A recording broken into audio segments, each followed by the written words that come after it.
What is going on, everybody? I'm Mr. Reaper here, and today we'll be taking a look at the SH Figuarts Majin Buu figure, the fat version. We won't be getting Super Buu until later on next year, or early on next year.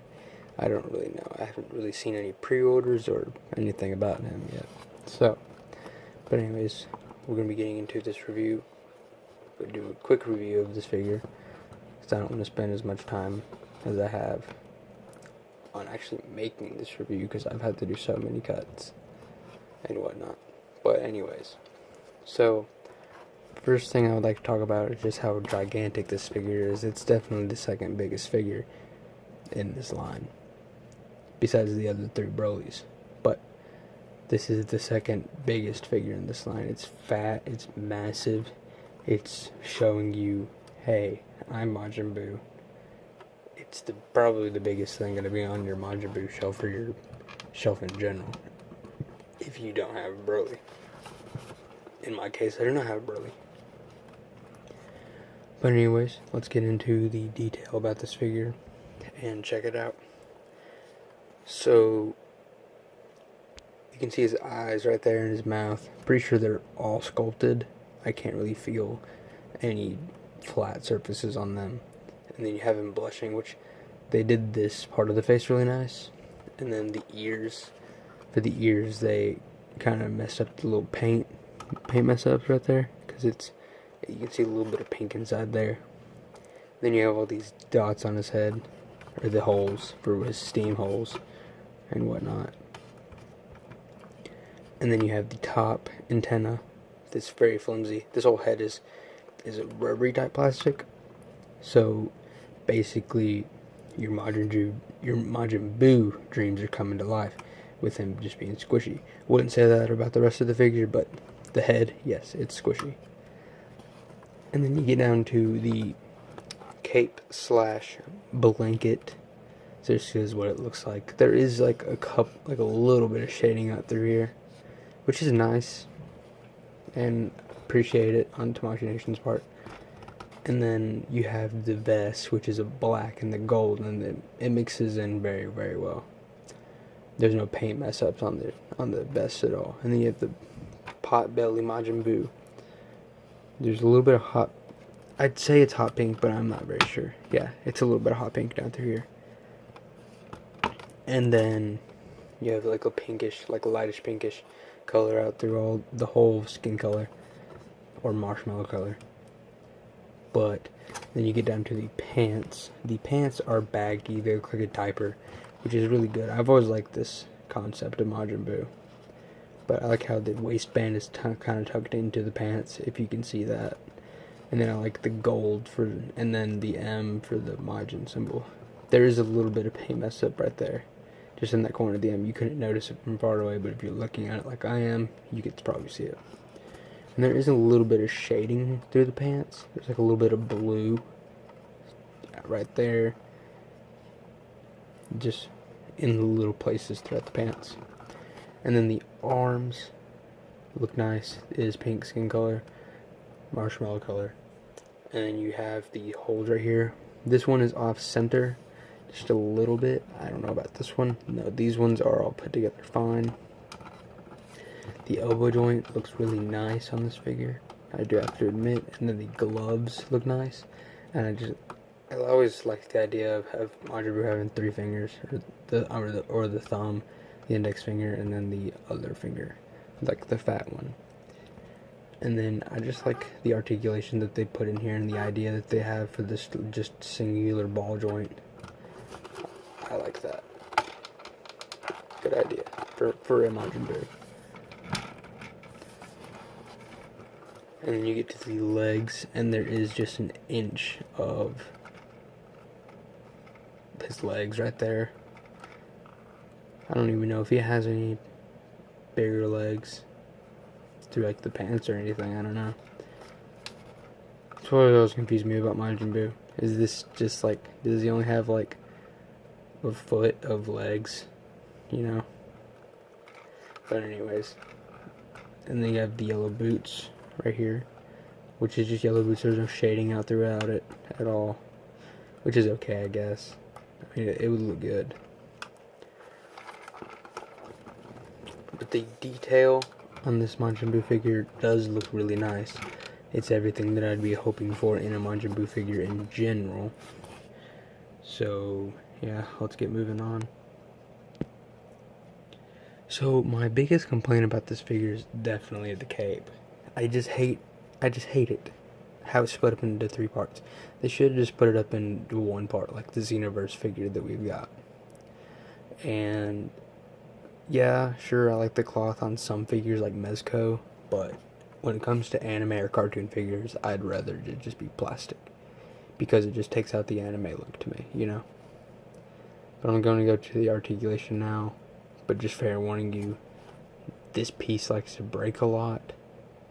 So, oh, and I only mean articulation for the cape. I'll get into the articulation later, because after I do the articulation for the cape, I'm taking the cape off. So anyways, I'm gonna do it with this one instead of that one. So it goes up about that much, comes out about that much, and then this one goes up, down, and it does swivel just a little bit, and this one does swivel too. No, I'm not worrying about that one because that one will fall out automatically. I already know, just the push of a finger. So since I just took the cape off, we're going to go ahead and jump into the articulation. Majin Buu looks up, just pretty much straightforward. Looks down, straightforward again. So there's swivel, there's pivot. Looks really, really nice. The neck hinges really good. It does swivel, I think, and it pivots. Then in the belly area, he goes back about that much, goes forward a really good amount, and there is a little bit of pivot. The arms do go up and down, can twist all the way around. There's a butterfly joint for your butterfly joint needs. There's bicep swivel, either double jointed or single jointed elbows. I'd say double jointed, but I don't know, I'm not too sure. Then we have a singular ball joint for the hand, which you can get all your purposes of even having this thing on there. It's really good. It works. I even think it works better than the regular ones, but it just looks really nice. It works really nice. So that's all that. Then the legs go out to the sides. Come on, my joint just got stuck. There we go. I didn't have to push back. I had to push back too far. They do go out to the sides. You can do the full splits. His leg does go up all the way. It does get hindered by the upper pants right there. There's a single jointed knee joint, and there is swivel where the leg meets the pants, and the ankles do swivel. They pivot just a little bit, and they don't go down that much. They don't go up at all either. And then you have your basic toe hinge. So the articulation for this figure is really nice. For Majin Buu, I was expecting something less, kinda. But anyways, I'm gonna get into accessories. So first thing I'd like to talk about is this chocolate bar. This chocolate bar is really well sculpted.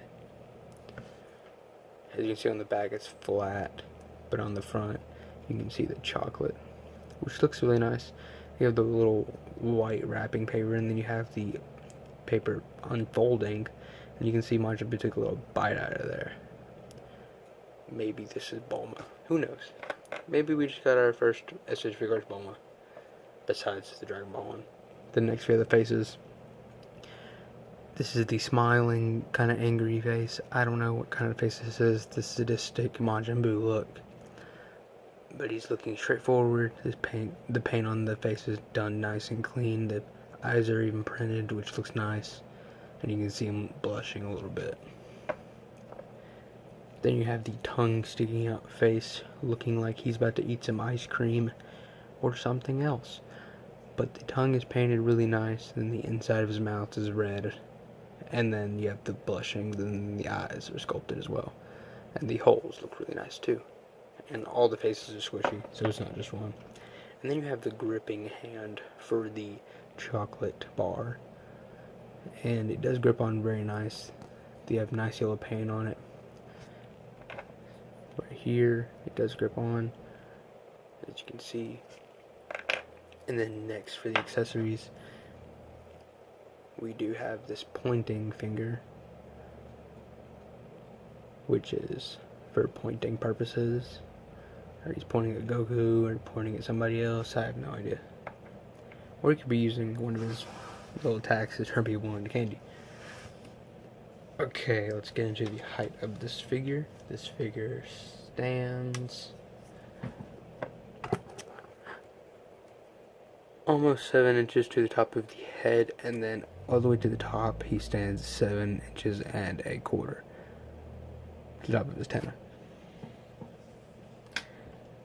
Now let's get into some size comparisons. I'm only going to do 2 size comparisons because those are the only ones laying around right now. Here's the SH Figuarts Super Saiyan 2 Gohan, and then here is Android 16. It does fit in well, and size-wise, with the other figures. I didn't really expect Majin Buu to be as tall as he is now. I always thought he was a little shorter in the anime, but I was definitely wrong. My final thoughts about this figure is definitely he's a good figure. Do I recommend it? Yes. If you like Majin Buu, you should definitely pick this figure up. If you don't, then you should just pick him up for your Dragon Ball Z collection. Maybe make a Majin Buu shelf. I have no idea what you want to do with your Majin Buu. But I did pick him up for about 80 bucks on Amazon. Right now he's down to like 73, so that's a bargain right there. I definitely got swindled. Just kidding, he was well worth the 80 bucks. The 2 complaints were the cape and the lack of accessories, which is okay and it's expected by Tamashii Nations, honestly.